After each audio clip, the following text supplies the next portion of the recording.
ट्राइबीवेट injection, oxytetracycline injection and यूरिमीन injection, जिसके अंदर साल्ट आता है, यूरिमीन के अंदर सोडियम एसिड फास्फेट, ट्राइबीवेट के अंदर vitamin B1, B6 and B12 है, ऑक्सी के अंदर ऑक्सीटेट्रासाइक्लिन एंटीबायोटिक।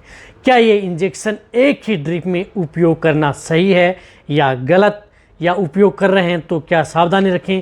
बहुत इस तरह के जो वेटरनरी उनके बार बार इस तरह कमेंट्स आ रहे थे कि सर जो यूरिमीन इंजेक्शन, सोडियम एसिड फास्फेट व ट्राइबीवेट इंजेक्शन है और साथ में ऑक्सी, जो फील्ड के अंदर सबसे ज़्यादा उपयोग लेने वाले इंजेक्शन है, जब यदि किसी तरह की यदि पशु में स्थिति इस तरह की हो जाती है, तब उस स्थिति में हम पशुओं को एक ही ड्रिप में जिस प्रकार से उसके अंदर NS हो, RL हो या रिंटोज हो या इंटालाइट हो, उसमें हम एक ही ड्रिप के अंदर ये इंजेक्शन डाल करके लगाते हैं, तो क्या फ़ायदा है या नुकसान है, या देना सही है, कैसे और किस विधि से देना चाहिए।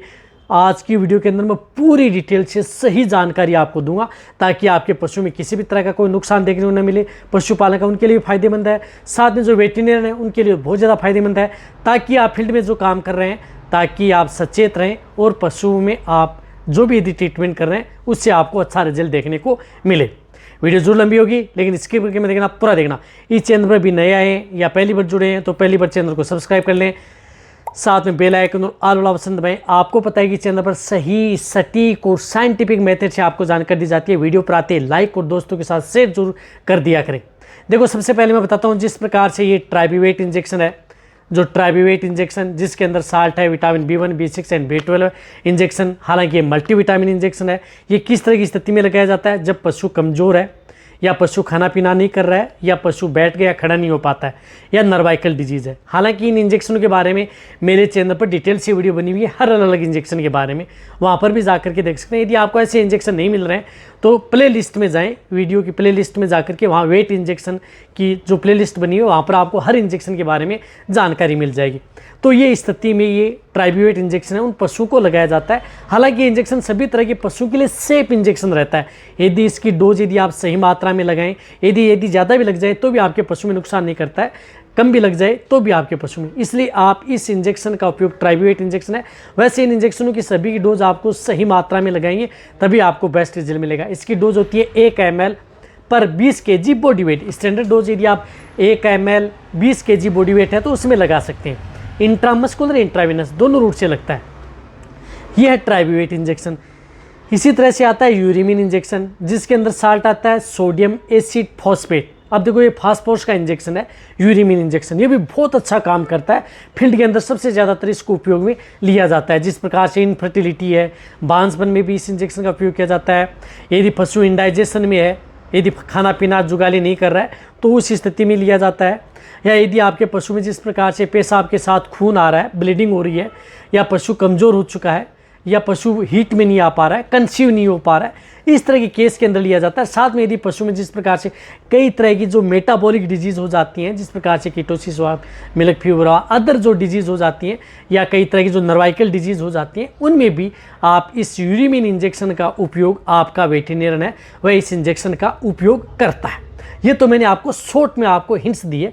रही बात इस इंजेक्शन की भी डोज वही है, सेम टू सेम। जिस प्रकार से ट्राइबीवेट इंजेक्शन की डोज होती है, सेम टू सेम इस इंजेक्शन की भी डोज लगाई जाती है। रही बात जो ये इंजेक्शन होते हैं, जिस प्रकार से ये फास्फोरस का इंजेक्शन है, तो ये इंजेक्शनों की जो डोज होती है वह आपका वेटरनरियन जिस तरह के पशु में सिम्टम्स हैं, या जिस तरह की बीमारी है, या उसके शरीर में जिस तरह की जितनी कमी हुई है, उसी के अनुरूप इनकी डोज क्या होती है कि बढ़ जाती है, घट जाती है। कई बार इस इंजेक्शन की डोज बड़े पशु में 20 ml की जगह 30 ml भी लगानी पड़ती है, कई बार 15 ml भी लगानी पड़ती है। तो उस स्थिति में पशु को देखा जाता है कि उसके अंदर कितनी डेफिशिएंसी है और कितनी डोज देनी चाहिए, वह आपका वेटरनरियन डिसाइड करता है। रही बात ये इंजेक्शन, इसी से तरह से जिस प्रकार से ऑक्सीटेट्रासाइक्लिन ब्रॉड स्पेक्ट्रम एंटीबायोटिक है। ये एंटीबायोटिक इंजेक्शन जिस प्रकार से एंटीबायोटिक का राजा है, लेकिन ये एंटीबायोटिक इंजेक्शन यदि पशु में किसी भी तरह का इन्फेक्शन, देखो पशु में कोई भी इन्फेक्शन है, bacterial, viral, fungal, protozoa infection है, उस तरह की स्थिति में ऑक्सीटेट्रासाइक्लिन इंजेक्शन का उपयोग किया जाता है, जो कि एक रामबाण एंटीबायोटिक है। जानकारी यदि आपको पूरी लेनी है तो मैं कह रहा हूँ कि पूरे इन इंजेक्शन के बारे में डिटेल से वीडियो बनी हुई है। हर इंजेक्शन की 10-10 मिनट की वीडियो बनी है, वहाँ पर आपको पूरी जानकारी मिलेगी। लेकिन ये ऑक्सीटेट्रासाइक्लिन ब्रॉड स्पेक्ट्रम एंटीबायोटिक, जो कि यदि किसी भी तरह का इन्फेक्शन हो गया, पशु का टेम्परेचर बढ़ गया, घट नहीं रहा है, टूट नहीं रहा है, तो उस स्थिति में ये ऑक्सी टेट्रासाइक्लिन इंजेक्शन लगाया जाता है। रही बात इस इंजेक्शन की डोज भी बढ़ाई जाती है। डोज जो अदर जो बताई कि बड़े पशु में जिस प्रकार से 1 ml पर 15 से 20 kg बॉडी वेट, इसकी भी उपयोग कर सकते हैं। लेकिन कई इस तरह के जो प्रोटोजोआ जनित रोग हो जाते हैं, प्रोटोजोआ रोग हैं जिनमें टेम्परेचर पशुओं का बहुत हाई हो गया, कंट्रोल ही नहीं हो रहा है, तो उस तरह की स्थिति में इस इंजेक्शन की डोज 2 गुना 3 गुना भी बढ़ जाती है।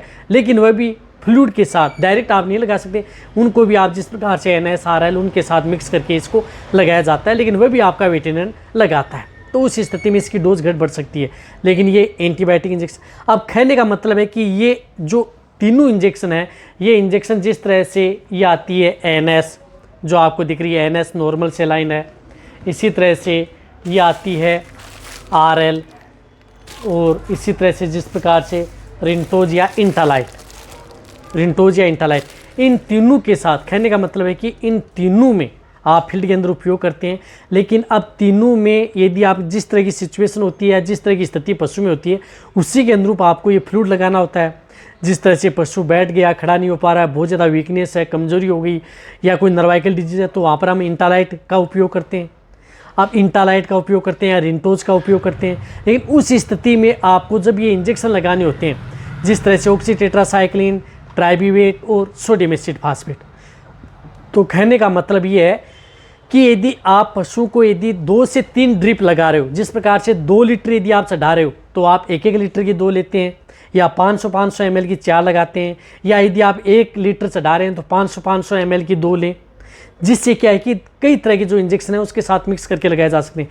तो कभी भी आप यदि आप साथ में लगा रहे हैं तो ऑक्सी टेट्रासाइक्लिन एंटीबायोटिक जो इंजेक्शन होता है, उस इंजेक्शन को आप अलग से ही एक ड्रिप के अंदर, जिस प्रकार से ये रिंटोज यदि आप लगा रहे हैं, तो उसमें आप सिर्फ और सिर्फ ऑक्सी टेट्रासाइक्लिन एंटीबायोटिक इंजेक्शन डाल करके ही पशुओं को लगाएं। इसके साथ आप न तो ट्राइब्यूवेट इंजेक्शन मिलाएं और नहीं आप इसके साथ यूरिमिन इंजेक्शन लगाएं।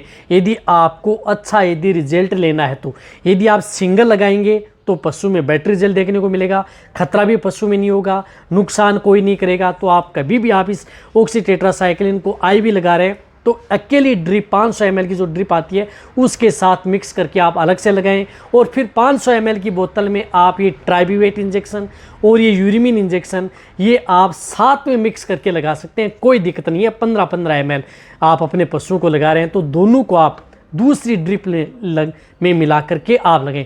यानी मल्टीविटामिन या अदर जो इंजेक्शन, फास्फोरस के अदर इंजेक्शन है, उनको आप एक साथ मिला करके लगा सकते हैं। एंटीबायोटिक इंजेक्शन होता है वह इनके साथ आप मिक्स करके ना लगाएं।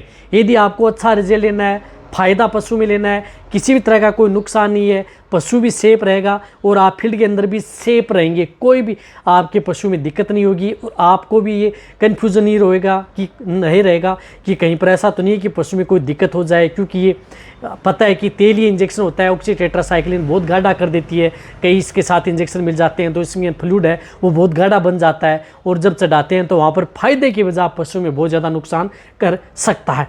तो इसलिए आप ये कभी भी जो इंजेक्शन लगा रहे हैं तो ऑक्सी टेट्रासाइक्लिन या कोई भी एंटीबायोटिक जो इंजेक्शन है, जिस प्रकार से मैन ऑक्सी टेट्रासाइक्लिन जिसके अंदर तेलीय मात्रा ज़्यादा है, उसको आप अकेली लगाएं। और जो ये मल्टीविटामिन इंजेक्शन है, रिपीट कर रहा हूँ, ये इंजेक्शन आपको अलग ड्रिप में यानी इसके साथ मिक्स करके नहीं लगाने, दूसरी ड्रिप में आपको लगाने हैं। अच्छा रिजल्ट लेना है तो अब आप अच्छी तरह से समझ गए होंगे। एक साथ मिला करके आप कभी भी इनका उपयोग न करें। ये वीडियो जितना हो सकता है, जो देखो मैं ये बता रहा हूँ जो फील्ड का, और रही बात यदि आपका वेटेरिनरी यदि करता है तो वह उन पर निर्भर है कि किस तरह से वो करते हैं, मिक्स करा करके ले रहे हैं तो अच्छी बात है उनका है। लेकिन जो यदि आपको बेटर रिजल्ट लेना है तो अलग अलग ले, अच्छा ही रिजल्ट मिलेगा। तो वीडियो जितना हो सकता है शेयर करें। यदि आपको कोई भी कन्फ्यूजन इंजेक्शन याद रहे तो नीचे जाके कमेंट्स में लिखिए, उसी के अनुरूप आपको सही जानकारी के साथ वीडियो दी जाएंगी। इसी तरह से वीडियो देखते रहें। थैंक्स, धन्यवाद।